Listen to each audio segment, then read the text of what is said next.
వృషభ రాశి వాళ్ళకి మే 15 నుంచి గురుడు ద్వితీయంలోకి వస్తాడు. శని ఏకాదశిలో ఉంటాడు.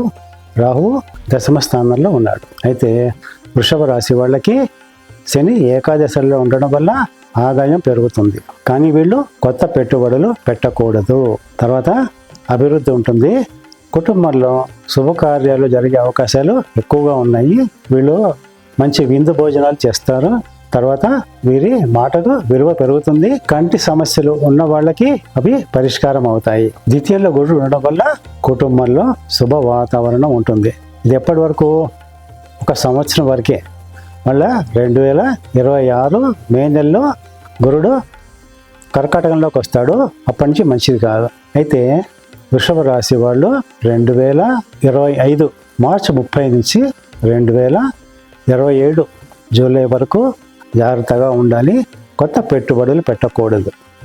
తర్వాత వీళ్ళ జీవితంలో పెద్ద మార్పులు సంభవిస్తాయి. తర్వాత వీళ్ళకి నిందలు రావచ్చును. జీవితంలో అనుకోని పెద్ద సంఘటనలు ఉంటాయి.